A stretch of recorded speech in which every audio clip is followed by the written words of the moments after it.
তাফসীর ইবনে কাসীরের মধ্যে আসছে আল্লাহ রাব্বুল আলামিন কিয়ামতের দিন সর্বশেষ যখন মানুষেরা দুটো ভাগে বিভক্ত হয়ে যাবে, হিসাব নিকাশ শেষ, একেবারে শেষ পর্যায়ে মানুষেরা দুটো ভাগে বিভক্ত হবে।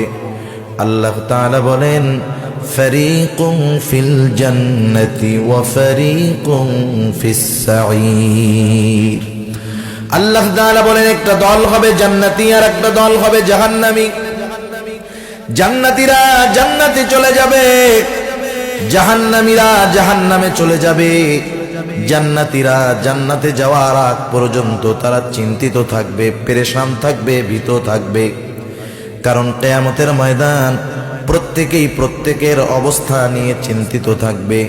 কিয়ামতের ময়দানের পরিস্থিতির সম্যক বর্ণনা আল্লাহ তাআলা কোরআনুল কারীমের সূরা আবাসার মধ্যে আমাদেরকে জানিয়ে দেন।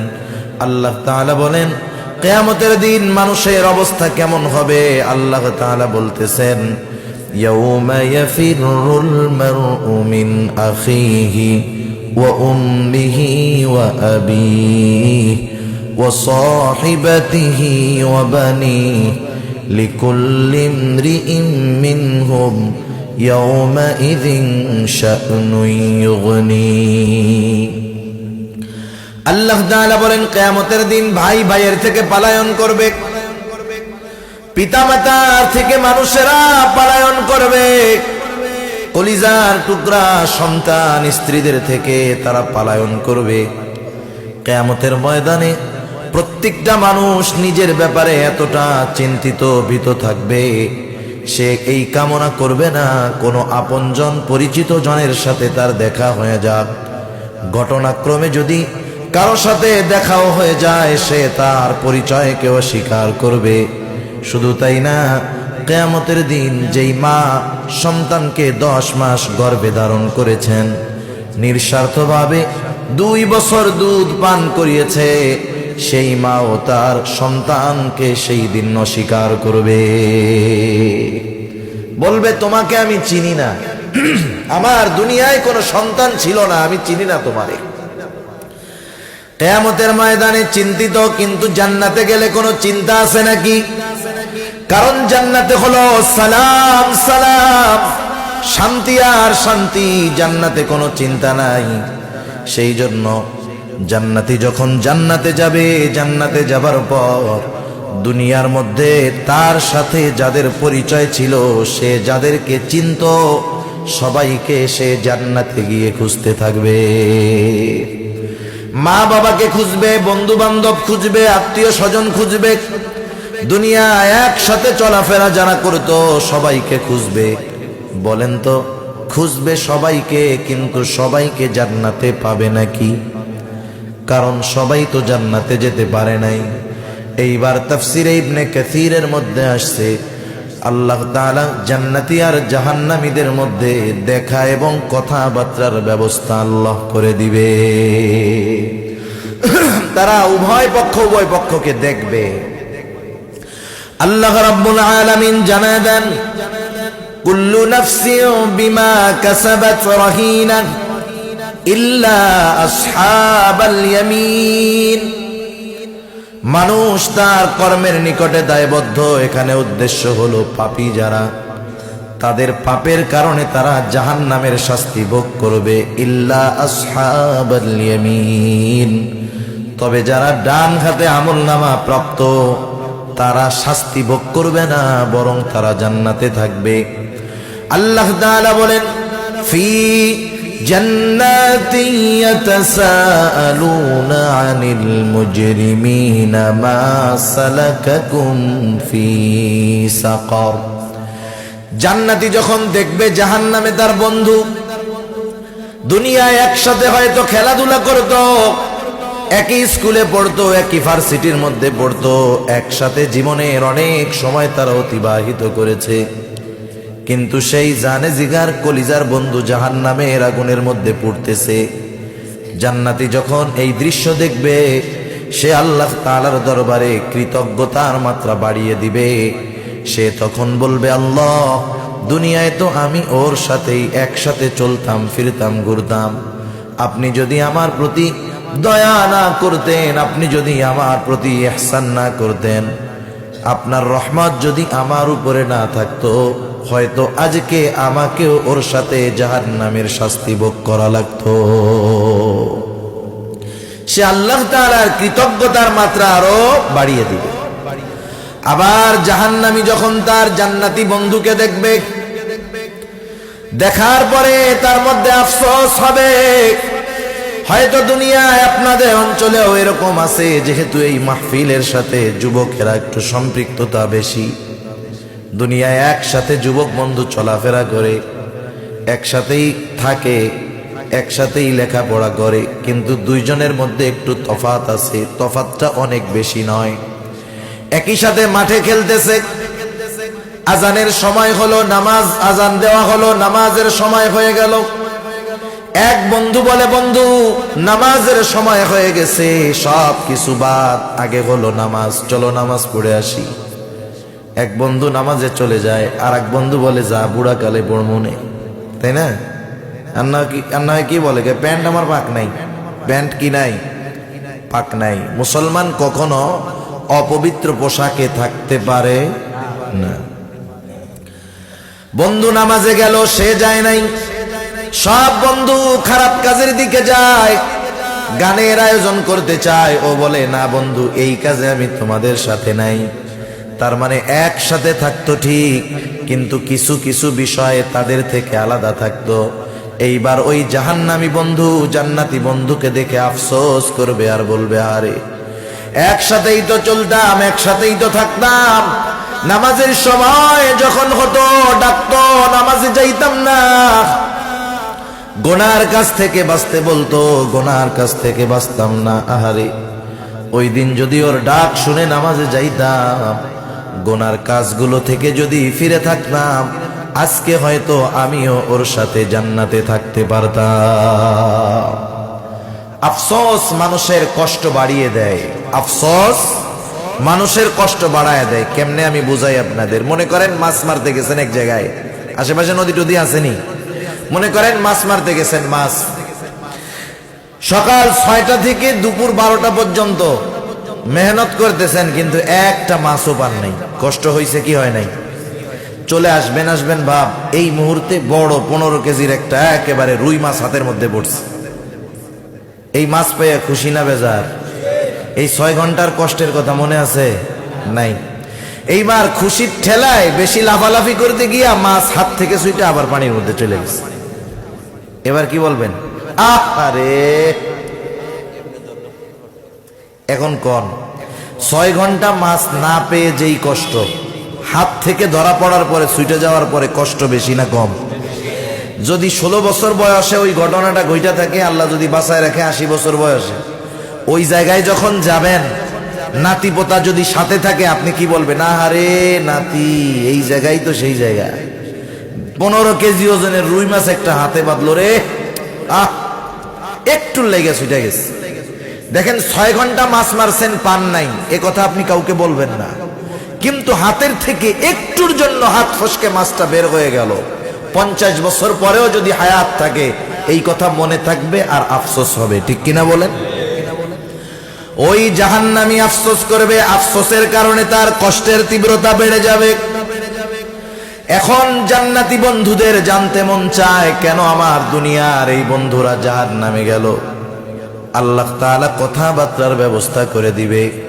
এইবার জান্নাতীরা ওই মুজরিম পাপী জাহান্নামীদেরকে জিজ্ঞাসা করবে, মা সালাকাকুম ফি সাকার, কোন জিনিস তোমাদেরকে জাহান্নামে আনলো?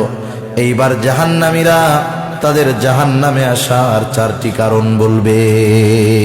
কয়টা কারণ? এই 4 কারণের কোন কারণ যদি আমাদের মধ্যে থাকে, আমরা রাখবো না বাইর করে ফেলবো? কারণ এটা জাহান্নামে যাওয়ার, জাহান্নামীদের কাজ, এগুলো আমরা বের করে ফেলবো। 1 নাম্বার, জাহান্নামীরা বলবে, ক্বালু লাম নাকু মিনাল মুসাল্লিন। জাহান্নামীরা 1 নম্বরে বলবে, আমরা মুসল্লি ছিলাম না। মুসল্লি, মুসল্লি কাকে বলে? সপ্তাহে 1 দিন মসজিদে গিয়ে হাজিরা দিলে সে মুসল্লি নয়। কিন্তু মুসল্লি হলো সে যার হৃদয়, যার অন্তর সর্বদা মসজিদের সাথে থাকে। কেন এই কথা বললাম? হাদিসের মধ্যে আসছে রাসূল আকরাম সাল্লাল্লাহু আলাইহি ওয়াসাল্লাম বলেন, কিয়ামতের দিন সূর্যটা মানুষের একেবারে নিকটে থাকবে। এখন সূর্য আমাদের থেকে 9,30,00,000 মাইল দূরে। সূর্যের যেই দিকটা কম গরম সেই দিকটা পৃথিবীবাসীর দিকে দেওয়া। বিজ্ঞান বলে সূর্যের আলো সরাসরি পৃথিবীর বুকে আসে এমনটা নয়, বরং সূর্যের আলো পৃথিবীতে আসার আগে ফিল্টারিং হয়, ছাঁকা হয়। সূর্যের আলো যত ক্ষতিকারক বেগুনি রশ্মি আছে সবগুলাকে ছেকে আল্লাহ তাআলা যখন সূর্যের আলোকে দুনিয়ায় পাঠান, ওই সূর্যের আলোটা আমাদের জন্য ভিটামিন ডি হয়ে যায়। এত প্রসেসের পরে যখন ওই সূর্যের আলো দুনিয়ার মধ্যে আসে, এখন তো ঠান্ডার সময়, গরমের সময় কি কষ্ট হয় না? মরুভূমির মধ্যে কষ্ট আরো বেশি না কম? বালুর মধ্যে সূর্যের আলো পড়ে কত ভিডিওতে দেখছি, প্রবাসী ভাইয়েরা ভিডিও পাঠায়, কত কষ্ট তাদের, অকল্পনীয় বিষয়। তাওয়া বা ফ্রাই প্যান শুধুমাত্র বালুর উপরে দিয়ে রাখছে 2-3 মিনিট, এরপরে তেল দিয়েছে, ওর মধ্যে ডিম ছেড়ে দিয়েছে, ডিম ভাজা কমপ্লিট। কি পরিমাণ গরম হয় বালু চিন্তা করেন। দূরত্ব কত দূর? 9,30,00,000 মাইল। সূর্যের আলোটা সরাসরি আসে না, ছাকনি দিয়া টিয়া এরপরে পাঠানো হয় সাইকা টাইকা। আর কিয়ামতের দিন একেবারে কাছাকাছি থাকবে সূর্য। সূর্যের উত্তপ্ত দিকটা হাসরবাসীর দিকে দেওয়া থাকবে। কেমন গরম হবে একটু চিন্তা করে দেখেন। নবীজি বলেন, ওই দিন কোথাও কোনো ছায়া থাকবে না আল্লাহর আরশের ছায়া ছাড়া। রাসূলুল্লাহ সাল্লাল্লাহু আলাইহি ওয়াসাল্লাম বলেন, ওই দিন আল্লাহর আরশের ছায়ায় 7 শ্রেণীর মানুষ স্থান পাবে। এর মধ্যে এক শ্রেণীর মানুষ হলো, নবীজি বলেন, রাজুলুন কলবুহু মুআল্লাকুন বিল মসজিদ। ওই ব্যক্তি আরশের ছায়ায় স্থান পাবে যার অন্তর সর্বদা মসজিদের সাথে থাকতো। এখন বলেন তো, যার অন্তর মসজিদের সাথে লাগা, নামাজের সময় যখন হবে, হাজারো ব্যস্ততা, শত ব্যস্ততা থাকুক না কেন, ওই লোকটা কি নামাজ বাদ দিয়ে দিবে নাকি? তার হাজারো ব্যস্ততা থাকলেও সে আগে নামাজের দিকে রওনা হবে। আপনারা কুমিল্লার মানুষ, বাংলাদেশের অর্থনীতির চাকা যাদের টাকার মাধ্যমে সচল থাকে, আমাদের কলিজার টুকরা রেমিটেন্স যোদ্ধারা। সমীকরণ হলো, সারা বাংলাদেশের যেই রেমিটেন্স বাংলাদেশে আসে প্রবাসীদের মাধ্যমে, তার 18%-এর উপরে আসে শুধুমাত্র কুমিল্লা থেকে। আলহামদুলিল্লাহ। চিন্তা করে দেখেন, এই কুমিল্লার মানুষ আমাদের দেশের অর্থনীতিকে কিভাবে চাঙ্গা রাখে, একটু চিন্তা করে দেখেন। এই কুমিল্লার মানুষ কিভাবে অর্থনীতির চাকাটাকে সচল রাখছে। এই যে তাদের এই অবদান, এটা কিন্তু ভুলবার মতো নয়। অবশ্যই অবশ্যই এই মানুষগুলা পরিশ্রম করে, এত কষ্ট করে দেশের জন্য টাকা পাঠায়, দেশের অর্থনীতির চাকাটাকে সচল রাখতে সহযোগিতা করে। যে কথার থেকে গেলাম, যে আমরা যাদের অন্তর মসজিদের সাথে লাগোয়া, যাদের অন্তর মসজিদের সাথে থাকবে, এরা কখনো নামাজ ছাড়তে পারে না, এরা কখনো নামাজ ত্যাগ করতে পারে না। এখন আসেন, এই যে আমাদের পরিশ্রম, এই যে আমাদের ত্যাগ, এই যে আমাদের কষ্ট, মানুষ বিভিন্ন কাজে ব্যস্ত। যারা নামাজ পড়ে না, নামাজ না পড়ার যেই কারণগুলো আমরা যদি ফাইন্ড আউট করি, বাহির করি, দেখতে পাবো মানুষ তার কর্মকে প্রাধান্য দিয়ে নামাজ পড়ে না। দোকানদার নামাজ পড়ে না, জিজ্ঞাসা করেন কেন নামাজ পড়ে না, সে বলবে আমি আমার ব্যবসার কাজের জন্য নামাজ পড়ি না। সিএনজিওয়ালা নামাজ পড়ে না, সিএনজি চালায় ব্যস্ত, নামাজ পড়ে না। কৃষিকাজ যিনি করেন নামাজ পড়ে না, কেন পড়ে না? এই সমস্ত প্রশ্নের একই উত্তর, কর্মের দোহাই দিয়ে যারা নামাজ পড়ে না তাদেরকে যদি জিজ্ঞাসা করি কেন তুমি ওই কাজটা করো, সে বলবে ওই কাজ আমি জীবিকা উপার্জনের জন্য করি। কাজগুলো সে কেন করে? জীবিকা উপার্জনের জন্য করে, সে মানে রিজিকের জন্য করে। কিসের জন্য? রিজিকের জন্য সে করে। একটু বুঝে থাকলে জবাব দেন তো, রিজিকের মালিক কে? রিজিকের মালিক হলেন আল্লাহ। রিজিকের মালিক রিজিক পাওয়ার যেই পদ্ধতি আমাদেরকে বলে দিলেন, বলেন তো সেই পদ্ধতি বাদ দিয়ে আমরা যদি রিজিক তালাশ করি, তাহলে রিজিকের মালিকের পদ্ধতি বাদ দিয়ে রিজিক যদি তালাশ করি, বলেন তো রিজিক পাওয়া যাবে নাকি? তালাশ করতেই থাকবে, পাওয়া যাবে না। আমাদের অঞ্চলগুলোতে এক সময় ছিল, শুনতাম ম্যাগনেটের ব্যবসায়ী, ম্যাগনেট পিলার। খালি শুনতাম যে এক ম্যাগনেট যদি পায় 1000 কোটি টাকার মালিক।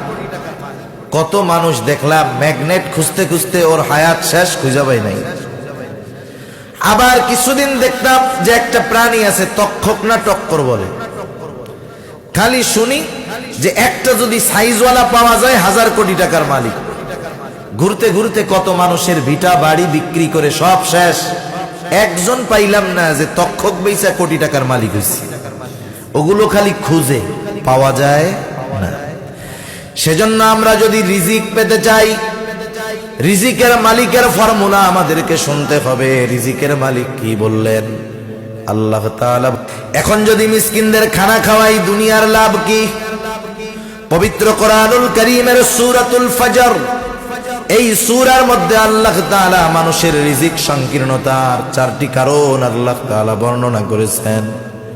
4 কারণের একটা কারণ আল্লাহ তাআলা বলেন, ওয়ালা তাহাদ্দুনা আলা তুআমিল মিসকিন।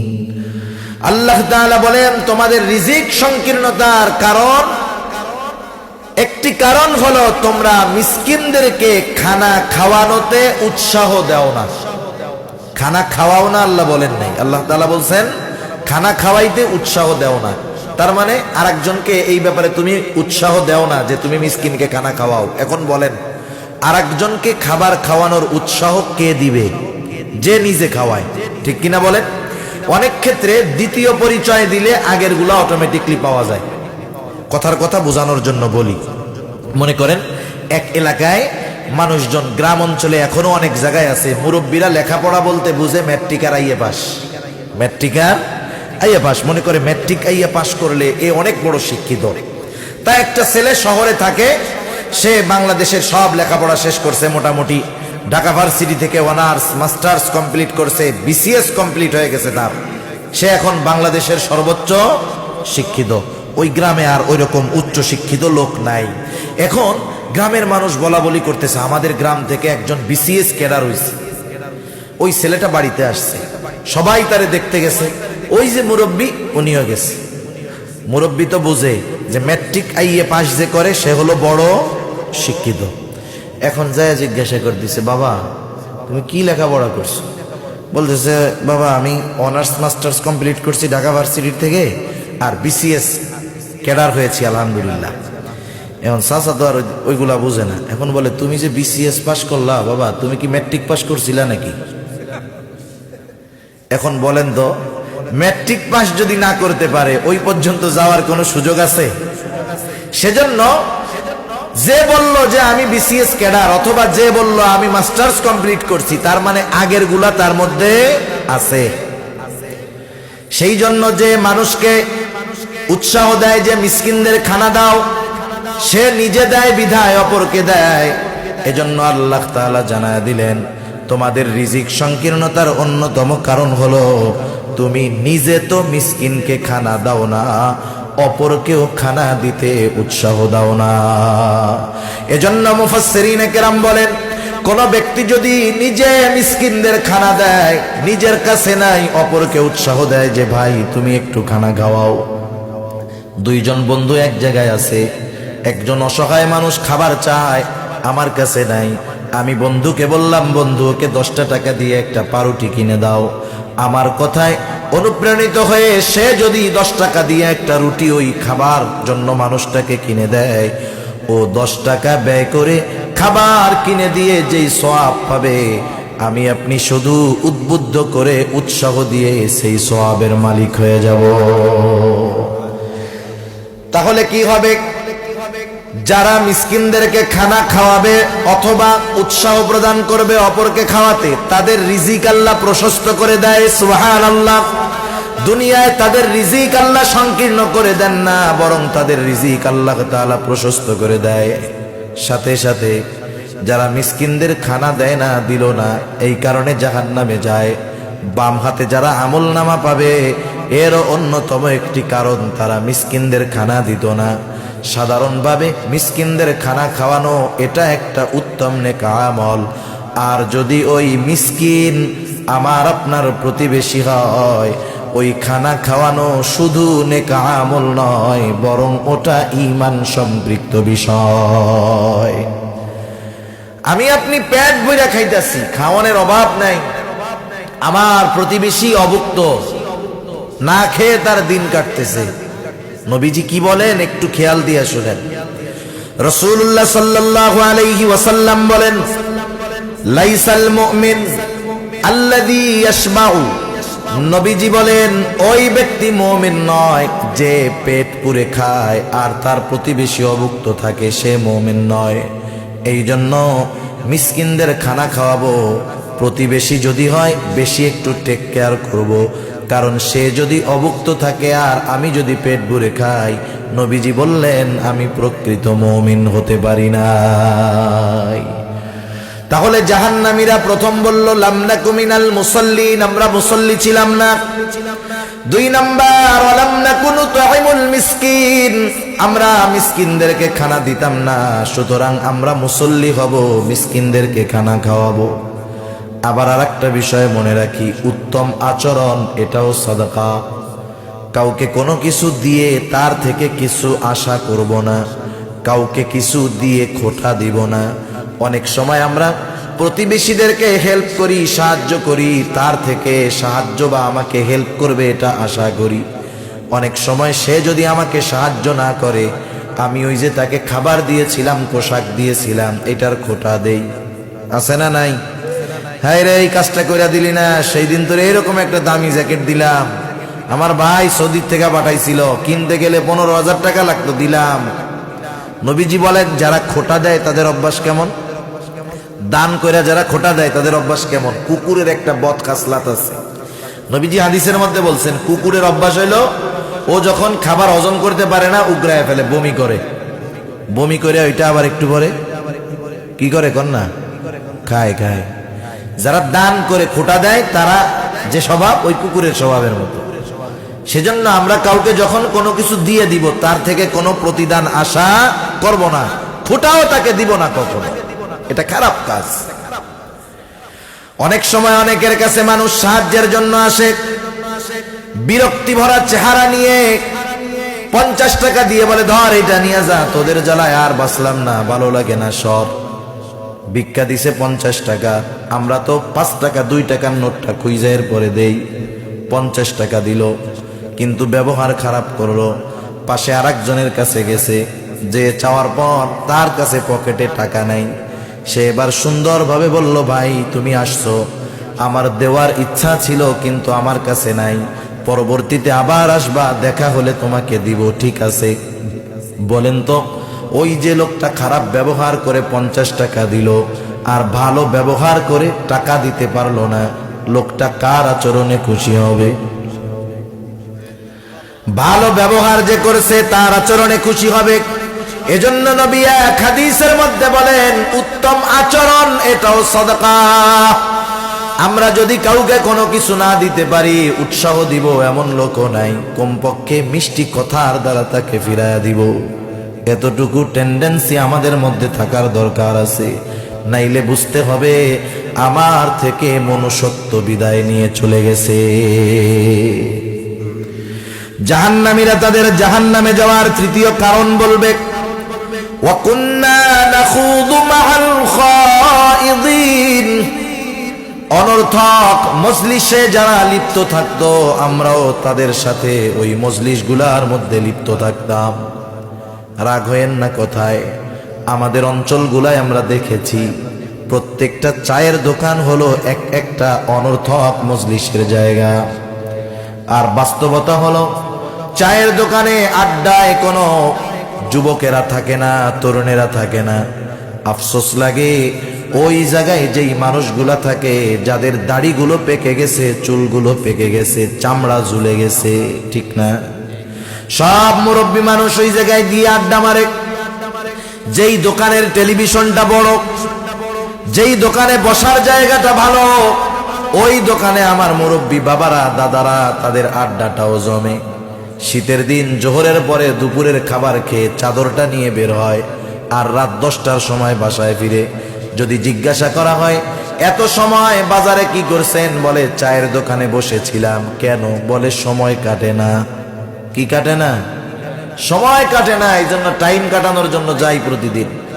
ওই মুরব্বীরে যদি বলা হয় যে এত সময় আপনার এক কাজ করেন, এই যে ইস্তেমা চলতেছে চলে যান, ওইখান থেকে 3 চিল্লায় চলে যাইয়েন, 120 দিনের জন্য আপনি মানুষের সাথে দিন প্রচারে বের হয়ে যাইয়েন।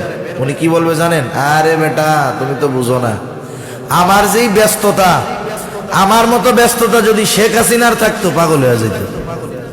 মানে তখন ওনার মতো দুনিয়ায় আর কেউ ব্যস্ত নাই, অথচ 8-9 ঘন্টা এক দোকানে বসে, চায়ের দোকানে বসে উনি টাইম পাস করতেন। আফসোস, মসজিদের সাথে চায়ের দোকান, মসজিদ মার্কেটে চায়ের দোকান, লম্বা দাড়ি আছে, পেকে গেছে, চুল পেকে গেছে। মসজিদ 1 কদম 3 কদম ফালাইলেই মসজিদ। আল্লাহর বান্দা মসজিদে ঢুকতে পারে না। এর চাইতে বদনসিব আর কিছু হতে পারে? বলে। এই যে অনর্থক মজলিসগুলো, এই মজলিসগুলোর মধ্যে না আছে দুনিয়ার উপকার, না আছে আখিরাতের উপকার। এজন্য আশরাফ আলী থানভী রহমাতুল্লাহি আলাইহি বলতেন, শোনো, তোমরা এমন মজলিস থেকে বেঁচে থাকো যেই মজলিসে না দুনিয়ার উপকার আছে, না আখিরাতের উপকার আছে। চায়ের দোকানগুলোর মধ্যে দুনিয়ার সবচাইতে বড় বড় বিশেষজ্ঞগুলা থাকে। সেই যুদ্ধ হইতেছে রাশিয়া আর ইউক্রেন। এই জায়গায় বসে চার দোকানে চা খায়, বিড়ি টানে, আর কি কয় জানেন?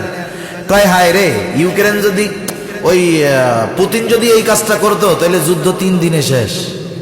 আর একজন কয় ওই জেলেনস্কি যুদ্ধই বোঝে না, আমি হইলে পুতিন 6 দিনেই শেষ। মানে বাংলাদেশের চায়ের দোকানে বৈশা উনি ইউক্রেন রাশিয়ার যুদ্ধ খতম করে দিচ্ছে। বিশেষজ্ঞর অভাব নাই, ডাক্তারের অভাব নাই, উকিলের অভাব নাই। ওই মজলিসগুলোর মধ্যে অধিকাংশ ক্ষেত্রে কথাবার্তা হয় গীবত আর অপবাদের কথা, ঠিক কিনা বলে? কে মন্দ, কে ভালো, কে কোনটা করছে। আবার কইলে কি কয় জানেন? ওর মধ্যে দোষ আছে বলেই তো কইছে। আপনি আছে বলেই তো গীবত হইছে, নাইলে তো অপবাদ হইতো, ঠিক কিনা বলেন? গীবত কত জঘন্য। এই মজলিসগুলোয় অধিকাংশ ক্ষেত্রে গীবত হয়, এজন্য বলতেছি আর কি। এক হাদিসের মধ্যে আসছে, আল গীবাতু আশাদ্দু মিনাজ জিনা, গীবত জিনার চাইতেও জঘন্য এক পাপ। আল্লাহ তাআলা বলেন, ওয়ালা ইয়াগতাব বা'দুকুম বা'দা আইয়ুহিব্বু আহাদুকুম আন ইয়াকুলা লাহমা আখিহি মাইতান ফাকারিহতুমু। আল্লাহ তাআলা বলেন, তোমরা একে অপরের গীবত কইরো না। তোমরা কি এটা পছন্দ করো যে মৃত ভাইয়ের গোশত খাবা? আল্লাহ তাআলা বলেন ফাকারিহতুমু, তোমরা সেটা অপছন্দ করো, অথচ তোমরা গীবত করো, এর দ্বারা মৃত ভাইয়ের গোশত তোমরা খাও। নাউযুবিল্লাহ। সেজন্য এই ধরনের মজলিস থেকে বাঁচবো। এগুলা আমাদের পাপের বোঝা হওয়ার কারণ হবে। আপনার সময় আছে, এই যে হাফিজিয়া মাদ্রাসা আছে, আপনি মাদ্রাসায় গিয়ে বসেন, নুরানি মাদ্রাসায় গিয়ে বসেন, মসজিদে গিয়ে ইমামের সাথে সময় দেন। কোরআন পড়তে পারেন না, কোরআন পড়াটা শিখেন। সারা জীবন সূরা ফাতিহা পড়ছেন নামাজের মধ্যে, অনেক মুসল্লি আছে সূরা ফাতিহার অর্থও পারে না, আছে না নাই? একটু সূরা ফাতিহার অর্থগুলো শিখেন, অর্থ বুঝে বুঝে নামাজে পড়েন। যেই 4-5টা সূরা নামাজের জন্য মুখস্থ করেছেন, ওইগুলার অর্থ, ব্যাখ্যা, তাফসীর পড়েন, দেখবেন পয়টা মজা পাবেন নামাজের মধ্যে। আপনি নামাজের মধ্যে যেই তাসবিহ তাহলিল গুলা পাঠ করেন, অধিকাংশ মুসল্লির কাছে খোঁজ নেন, একটাও অর্থ জানে না, ঠিক কিনা বলেন? এত টাইম আপনার, কিন্তু এগুলা শিখতে পারলেন না, কি জবাব দিব আল্লাহ তাআলার কাছে? এজন্য আত্ম উপলব্ধি আনেন, আত্মজিজ্ঞাসার অভ্যস্ত হন যে আমি, আমার মাকসাদ কি, কোন কারণে আমি দুনিয়ায় আসছি, দুনিয়ার কোন কাজটা আমার সবচাইতে দামি। মনে করেন একটা উদাহরণ দেই বোঝানোর জন্য। আমার জীবনের সবচাইতে গুরুত্বপূর্ণ কাজ কোনটা, আপনাদের জীবনের কোনটা, এটা আমরা কি কেউ বুঝতে পারি? বুঝতে পারি না। করি কি, বুঝি কি, করি কি? এখন কোন কাজটা সবচাইতে দামি? যেই যুবক মনে করেন মোবাইল 16-17 ঘন্টা টিপে, ওই যুবক, অথবা যারা ওই যে 8-9 ঘন্টা চায়ের দোকানে আড্ডা দেয়, মানুষকে তো মরতে হবে, মরতে হবে কি হবে না? কেউ যদি সুনিশ্চিত হতে পারে এই সময় থেকে 3 ঘন্টা পরে তার মৃত্যু হবে, কথার কথা সুনিশ্চিত হলো এই সময় থেকে 3 ঘন্টা পরে তার মৃত্যু হবে, বলেন তো কি করবেন আপনারা? আমরা কি করব? যুবক চিন্তা করবে 3 ঘন্টা পর তো মরে যাবো, তাহলে ফেসবুকে একটু বন্ধুদের সাথে চ্যাটিং করি, করবে? চায়ের দোকানওয়ালা চিন্তা করবে, ওই আড্ডাবাজ চিন্তা করবে যে 3 ঘন্টা পর তো মরে যাবো, চায়ের দোকানে আর একটু আড্ডা দেই, এটা করবে? কি করবে বলেন তো? তাওবা করবে আগে খাস কইরা, এরপরে আল্লাহর কাছে মাপ চাবে, কান্নাকাটি শুরু করবে, খালেস তাওবা করবে। তাহলে মনে রাখেন, আপনি যখন এই চিন্তা আনবেন, এই ফিল আনবেন, 3 ঘন্টা পরে যদি আমি মারা যাই, এ বিষয়ে যদি আমি নিশ্চিত হই কোন কাজগুলো আমি করতাম, মনে করবেন ওই কাজগুলাই হলো জীবনের সবচাইতে গুরুত্বপূর্ণ কাজ। সেজন্য সময় থাকতে সময়ের মূল্যায়ন করি, অনর্থক মজলিসে বসে নিজেকে জাহান্নামীদের তালিকায় না ঢুকায় দেই। আল্লাহ বুঝবার তৌফিক দান করুক। 4 নাম্বার, জাহান্নামীরা জাহান্নামে যাওয়ার কারণ বলবে, ওয়াকুন্না নুকাযযিবু বিয়াউমিদ্দিন, আমরা কিয়ামতের দিবসকে অস্বীকার করতাম। প্রথম 3টা বিষয় যদি কারো মধ্যে থাকে, নামাজ পড়ে নাই, মিসকিনদেরকে খানা দেয় নাই, অনর্থক মজলিসের মধ্যে বসছে, কিন্তু ঈমান নিয়ে মরতে পারলো, সেই ব্যক্তি ঈমানের কারণে শাস্তি ভোগ করে একটা সময় সে জান্নাতে যাবে। কিন্তু কেউ যদি পরকালকে, আখিরাতকে অস্বীকার করে, সে বেঈমান, তার ঠিকানা হবে চিরস্থায়ীভাবে জাহান্নাম। কারণ হাদিসের মধ্যে আসছে ঈমানের ভিত্তি হলো 6টা। ছোটবেলায় আমরা যখন মক্তবে পড়েছি, এখন তো অনেক জায়গায় মক্তব নাই। আপনাদের এলাকায় আছে মক্তব? মক্তবগুলো তাজা রাখতে হবে। আমরা দ্বীনের মৌলিক বিষয়গুলো এই সকালের মক্তব থেকে শিখেছি, আদব লেহাজ ওস্তাদদের কাছ থেকে এই সকালের মক্তব থেকে শিখছি। মক্তব যখন ছুটি হতো, ছুটির আগে সবাইকে একসাথে বসায়া পড়ানো হতো। যেগুলো পড়ানো হতো তার মধ্যে একটা ছিল, পড়তাম আমরা, আমানতু বিল্লাহ ওয়া মালাইকাতিহি ওয়া কুতুবিহি ওয়া রুসুলিহি ওয়াল ইয়াউমিল আখিরি ওয়াল কদরি খাইরিহি ওয়া শাররিহি মিনাল্লাহি তাআলা ওয়াল বা'সি বা'দাল মাউত। এগুলো আমরা পড়ছি। এখানে 7টি বাক্য আছে, 7টি বাক্য। 5 নম্বরটা হলো ওয়াল ইয়াউমিল আখিরি, 7 নম্বরটা হলো ওয়াল বা'সি বা'দাল মাউত, 5 নম্বর হলো আখিরাতের উপরে ঈমান আনলাম, ওয়াল বা'সি বা'দাল মাউত 7 নম্বর মৃত্যুর উপরে পুনরায় পুনরুজ্জীবিত হওয়ার উপরে ঈমান আনলাম। এই 5 আর 7 এই 2টা হলো 2 in 1, একের মধ্যে 2, এই হিসাবে মোট 6টা। আখিরাতের প্রতি বিশ্বাস রাখা, এক কথায় মৃত্যু থেকে নিয়ে এরপরে যা কিছু আছে সব আখিরাত। মনে করেন আমি এই মুহূর্তে মারা গেলাম, আমার আখিরাত স্টার্ট হয়ে গেছে, শুরু হয়ে গেছে। মৃত্যু থেকে নিয়ে এরপরে যা কিছু আছে সব কিছু আখিরাত, সব কিছুর উপরেই ঈমান আনতে হবে। আখিরাতের কোন একটি বিষয়কে যদি কেউ অস্বীকার করে সে বেঈমান, কোনো সন্দেহ নেই। আখিরাতের বিশ্বাস মানুষকে আসল মানুষে পরিণত করে।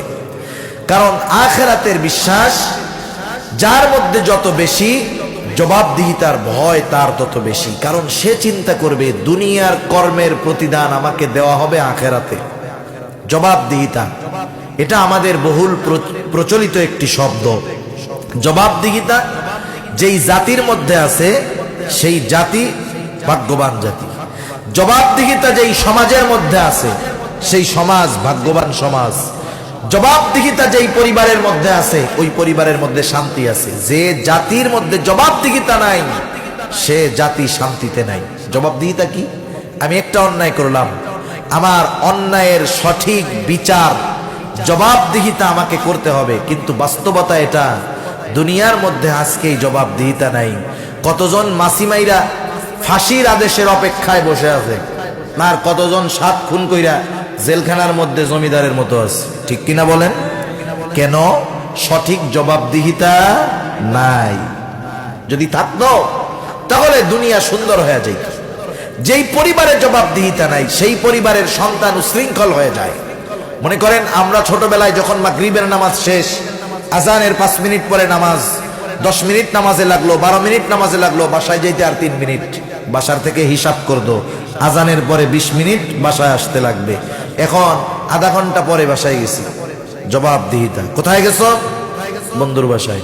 সন্ধ্যার পরে বলছি না কোথাও যাওয়া মানা, নামাজ পড়ে সরাসরি বাসায় আসবা, ভবিষ্যতে জানি আর এটা না হয়। এই যে আমার জিজ্ঞাসা, আমার জবাবদিহিতা করা লাগলো 10টা মিনিট সময় বাইরে থাকার জন্য। আমি ভবিষ্যতে চিন্তা করব যে যেহেতু আমার কর্মের জবাবদিহিতা করা লাগে, সুতরাং যেই কর্মের জবাবদিহিতা করা ঝামেলা আমি আস্তে করে সরে চলে আসি, করলাম না। কিন্তু যেই পরিবারে জবাবদিহিতা নাই, মাগরিবের আধা ঘন্টা পরে বাসায় আসে নাই, তারপরে আসছে, জিজ্ঞাসা করছে কই গেছো? বন্ধুর বাসায়। কিচ্ছু বললো না মা বাপ। ও পরের দিন 1 ঘন্টা পরে আসবে। কই গেছো? বন্ধুর বাসায়। কিচ্ছু বললো না। এরপরের দিন রাত 12টার সময় আসবে। কই গেছো? বন্ধুর বাসায়। মা বাবা কিচ্ছু বললো না। তার মানে কি? ওই পরিবারে সঠিক জবাবদিহিতা নাই। এরপরে ওই পোলা একদিন হারায় যাবে, 10 দিন পরে আসবে। কই গেছিলি? বন্ধুর সাথে কক্সবাজার। আচ্ছা ঠিক আছে। তার মানে যেই পরিবারে জবাবদিহিতা নাই সেই পরিবারের উচ্ছৃঙ্খলতা দিন যায়, অবাধ্যতা দিন যায়, বাড়ে না কমে। মানুষকে সুশৃঙ্খল বাধ্য করতে পারে পরকালের জবাবদিহিতা। দুনিয়ার আইন আমাকে সকল অপরাধ থেকে ঠেকাতে পারবে না, কিন্তু আমি যদি নিজে এতটুকু চিন্তা করি আমার দুনিয়ার প্রত্যেকটা কর্মের হিসাব আল্লাহর কাছে দেওয়া লাগবে, আমাকে আমার হিসাবের মুখোমুখি হওয়া লাগবে। কি কাজ করেছি সেই দিন আল্লাহ তাআলা আমলনামা বানায় পাঠায় দিবে আমার সামনে। হায় হায়, আমার জীবনের প্রত্যেকটা ছোট বড় বিষয় সেখানে লিপিবদ্ধ আছে। 2 কাঁধের 2 ফেরেশতা লিখতেছে, ভালো কাজগুলো লিখতেছে, মন্দ কাজগুলো লিখতেছে, ওগুলো আবার আমার সামনে পাঠায় দেওয়া হবে। এই কর্মের আলোকে কিয়ামতের ময়দানে আমার হিসাব হবে। এই যে আখিরাতের প্রতি দৃঢ় বিশ্বাস আমাদের জীবনকে সুশৃঙ্খল এবং সুন্দর করতে পারে। ঠিক কিনা বলেন? সেজন্য আমরা আখিরাতের প্রতি দৃঢ় বিশ্বাসী হব। তাহলে কি হবে? জান্নাতে যাওয়া সহজ হবে। এবার জাহান্নামীরা বলতেছে এভাবে আমাদের জীবন চলতেছে, নামাজ পড়ি না, মিসকিনদের খাবার টাবার দেই না, অনর্থক মজলিসে আড্ডার মধ্যে সময় কাটিয়ে দেই। বন্ধুরা আড্ডা দিব, যুবক ভাইরা যারা আছেন আড্ডা থেকে বাঁচেন, কাজে লাগবে। এরপরে আমরা কিয়ামতের প্রতি বিশ্বাস করতাম না। এভাবে চলতেছে দুনিয়া। হাত্তা আতানাল ইয়াকিন, দৃঢ় সত্যের আগমন ঘটলো তথা মৃত্যু চলে আসলো। আর তওবা করতে পারলাম না, ঈমান আনতে পারলাম না, ভালো কাজ করতে পারলাম না, তাই আমরা এখন জাহান্নামী। আল্লাহ তাআলা কোরআনুল কারীমের মধ্যে জানায় দিয়েছেন, শেষ 2-3 মিনিট, মানুষ যখন মারা যায়, যারা পাপী, দুনিয়াতে ভালো কাজ করে নাই, নেক কাজ করে নাই, মৃত্যুর পর তারা আফসোস করে। আমার কথা নয়, আল্লাহ তাআলা কোরআনুল কারীমের মধ্যে বলেন, ওয়া আনফিকু মিম্মা রাযাকনাকুম মিন ক্বাবলি আন ইয়াতিয়া আহাদাকুমুল মাউত। আল্লাহ তাআলা বলেন, তোমাদেরকে যেই রিজিক দেওয়া হয়েছে মৃত্যু আসার পূর্বে তা থেকে তোমরা ব্যয় করো, ভালো কাজ করো, সাদকা করো।